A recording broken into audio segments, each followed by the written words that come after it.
Imagine owning more money than entire countries, controlling global trade, influencing governments, having private armies, with the power to declare war, and then going bankrupt. A company had its own army, yes, and it still went broke. Stick around. This one's going to hurt.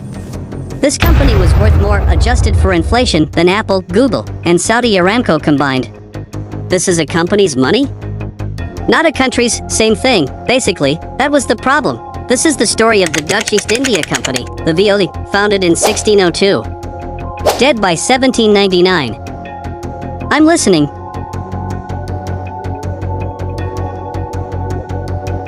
That's where this starts. Pepper. Nutmeg. Cloves. This started an empire. This exact thing. A pound of nutmeg in Europe sold for 60 times what it cost in Indonesia. Okay, that's actually a lot. The problem was getting it home alive. Pirates. Storms. Rivals. One bad voyage could ruin a merchant overnight. So 6 rival companies did something unusual. They merged. Cooperative, for greedy people. It wasn't kindness. It was strategy. Together, they couldn't be undercut. The first stock in human history. To fund it, they sold tiny pieces of ownership to anyone. Bakers. Widows. Shopkeepers. So regular people could own a piece of this, for the first time in history. Yes, this idea, public shares, is the ancestor of every stock market alive today. Spice deal built modern capitalism. Power without limits. Company with its own army. This is a trading company. Why does it have warships? Because spices were worth fighting for. The Dutch government gave the VOC the legal right to build forts, mint coins, sign treaties, and wage war. That's a lot of power for a business. Stepping back from the canon. This is a trading company. Why does it have warships? Because spices were worth fighting for, and the VOC fought constantly to control the supply. Green, too big to compete with. In the Banda Islands, the only place on Earth where nutmeg grew, the VOC didn't negotiate trade deals. It took the islands by force. Entire local populations were killed or enslaved to control nutmeg production. This isn't a business story anymore. No, it's a power story. And that's the part most documentaries skip. The VOC became rich first, then it became something closer to a government, accountable to almost nobody. Peak VOC, 1670s. By the late 1600s, the VOC employed roughly 70,000 people. It operated over 150 trading ships. It paid annual dividends to shareholders of around 40%. 40%? Every year, for decades. Imagine an investment that pays you almost half your money back, annually, for 50 years straight. That's not a company. That's a machine humans hadn't built the rules for yet. Here's the irony. The VOC's success became its disease. The company was run by 17 directors, called, fittingly, the Lord's 17. They controlled an empire from offices thousands of miles from where the actual business happened. So the people making decisions never saw what was actually going on. Rarely, communication between Amsterdam and Asia took, on average, over a year. Round trip, decisions were made on outdated information constantly. The dividend trap. But here's the real hidden problem. Those huge 40% dividends shareholders loved, the company didn't always have the cash to pay them, so it borrowed. Debt is like borrowing water to stop a fire. It works, until the lender wants the water back. The VOC started paying dividends, using borrowed money, not profits. Loans. Wait.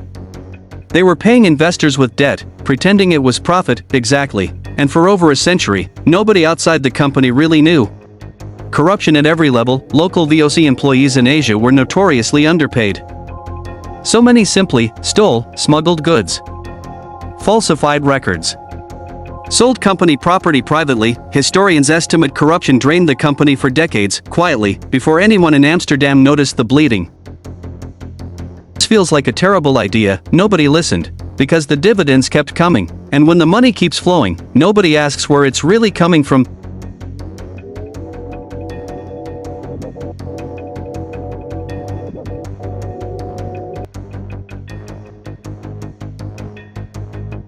The distance, by the late 1700s, the world had moved on. Britain's East India Company was leaner, more ruthless, more efficient. The VOC was still run like it was 1670, slow, bloated, arrogant.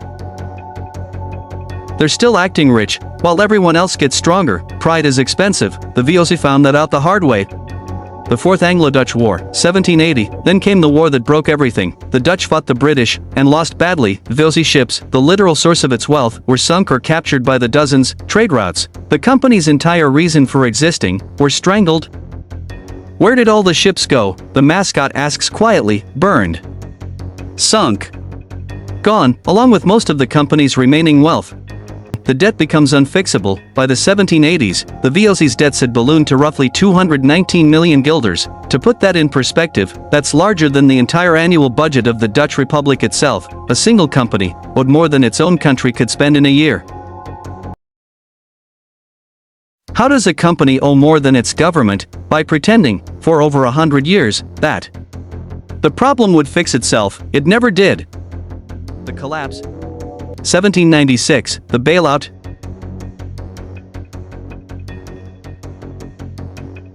Eventually, the Dutch government did something almost unthinkable. It stepped in to take over VOC operations. The richest company in human history needed a government rescue to survive.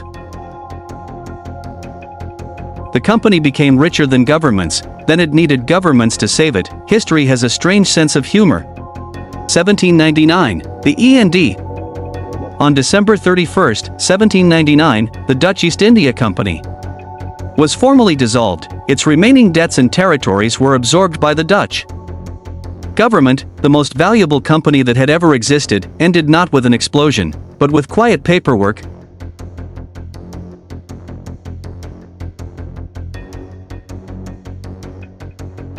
$197 years. Trillions in value. And it just ends like this. Most empires don't fall, they get quietly wound down by people cleaning up the mess. The lesson? The pattern repeats. Here's why this story still matters. The VOC didn't collapse because of one bad decision, it collapsed because of a pattern. Take on debt to maintain appearances. Reward short-term shareholders over long-term health. Ignore corruption while profits are high. Assume size equals safety. That doesn't just sound like the 1700s, no, it sounds like 2008. It sounds like every company that called itself too big to fail, right before it failed anyway. Too big to fail? Size isn't safety, it's just a slower way to fall. The VOC was the most powerful company that ever existed. It had ships, armies, currency, and centuries of dominance. None of it mattered once the debt came due. Money doesn't care who had it yesterday, only who understands it tomorrow. That's the real lesson here. Not spices, not ships, not empires. Power built on hidden debt always finds its way back to the surface. It just takes time.